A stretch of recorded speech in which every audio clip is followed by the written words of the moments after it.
When Caitlin Clark returned to Team USA camp after her injury recovery, fans were eager to see her performance. In drills and scrimmages, Clark showed strong playmaking, pushed the pace, and hit deep three-point shots with teammates like Aaliyah Boston. Sue Bird and head coach Kara Lawson observed as the team evaluated players and lineups. Meanwhile, Angel Reese and other players continued competing for roster spots at the camp. Do you think Angel Reese should make Team USA?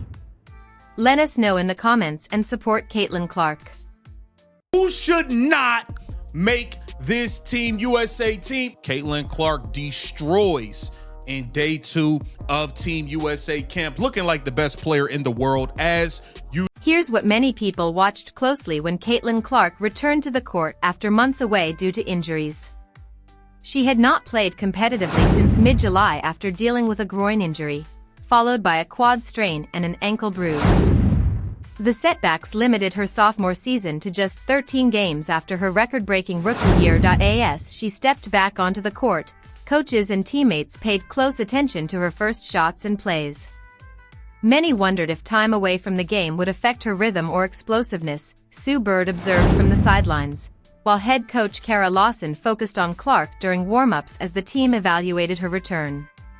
Really thankful for, the training staff and player development and everybody that has kind of been there with me. They haven't taken a break either because they invest a lot of time and they want me to be successful. So I think for myself, it's not proving it to yourself again, but it's just that feeling. And I think it just made me smile quite a bit. I really did kind of feel like myself out there and just continuing to get my lungs back. But I felt like I was moving really well, so it was pretty satisfying. Clark showed confidence in her return, hitting deep three-point shots during drills. Her step-back jumper looked sharp, and she knocked down several long-range shots with ease as teammates watched. Her court vision also stood out, delivering accurate passes and creating easy scoring chances. In one fast break drill, she made a no-look pass that led to a simple layup.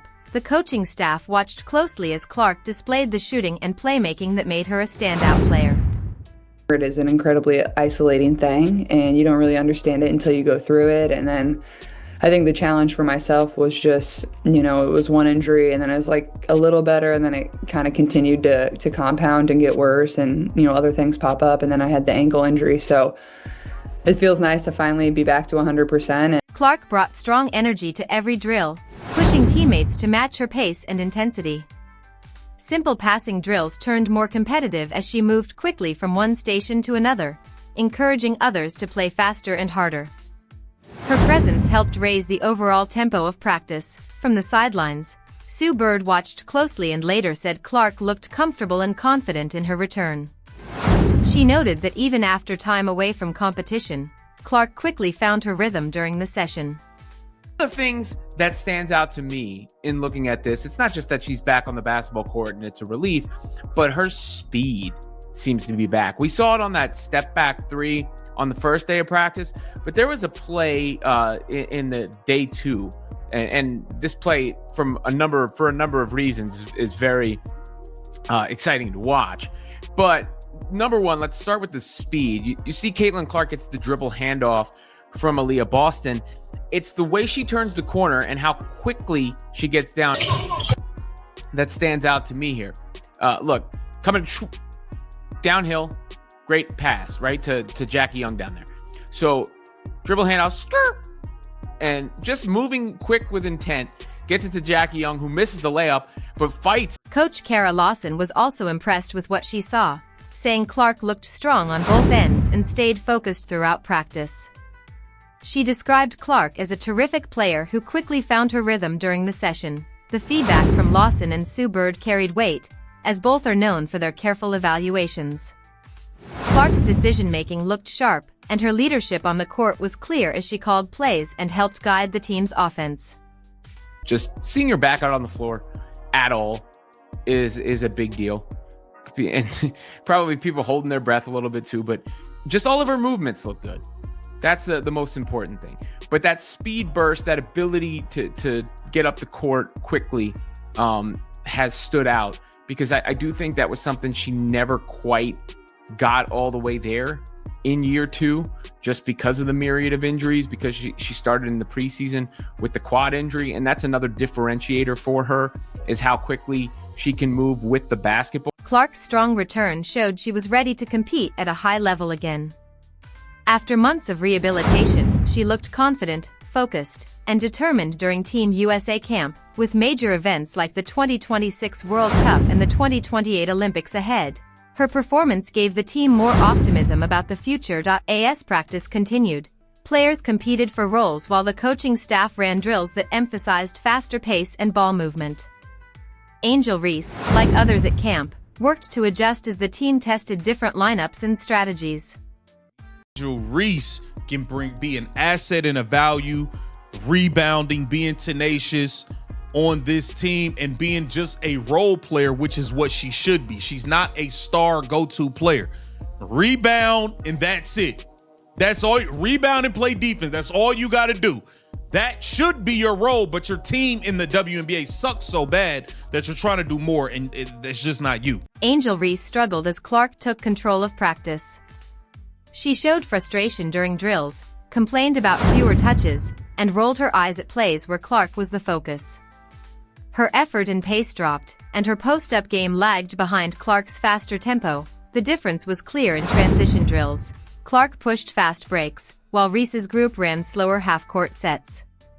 Teammates noticed her body language change as Clark's leadership and voice became the one everyone followed.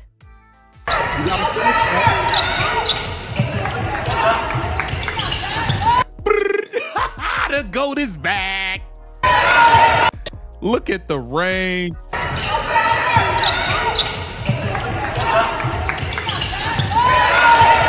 Man, she's back, bruh. She's back. Oh, watch it. Pick up! Pick up!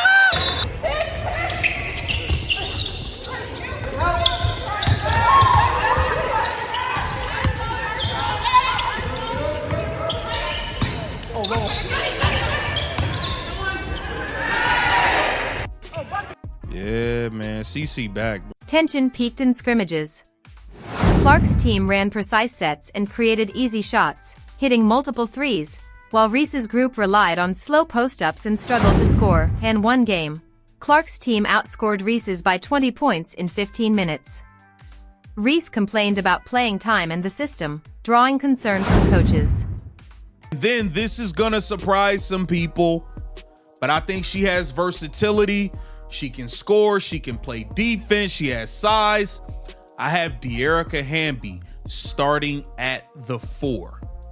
I got De'Erica Hamby starting at the 4, and I got Indiana Fever's own Caitlin Clark's running mate, Aaliyah Boston, starting at the 5. That's my starting 5.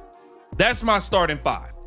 Caitlin Clark, Jackie Young, Kalia Copper, De'Erica Hamby, and Aaliyah Boston. That's who I have in the starting line. Reese's complaints went beyond basketball, focusing on respect and recognition.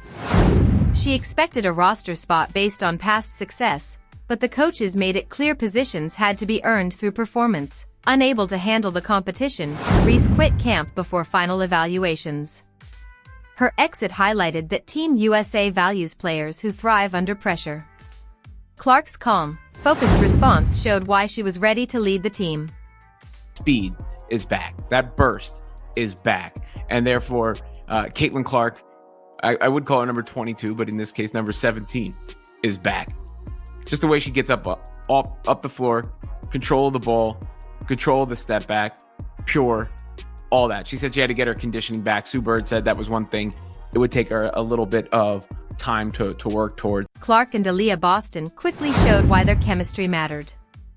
In the first scrimmage, Clark's passes found Boston for easy finishes every time. Boston cut to the basket, and Clark delivered accurate passes, even through defenders.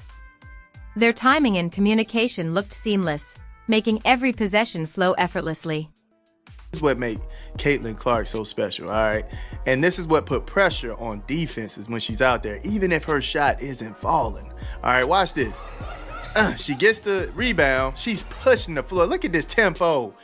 Look at this tempo, fam. Pushing the floor. Absolutely rushing the defense. And then this is what happens when you do things like this. Look, watch this.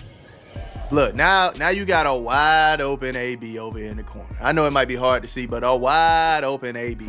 All because she grabbed that rebound and pushed it. Clark and Boston's fast break connection was unstoppable.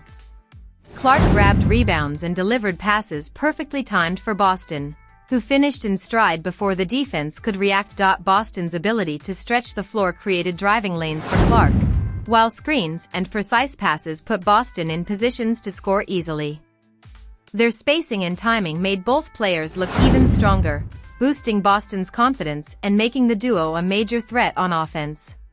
Caitlin knows when to do this, when not to do this.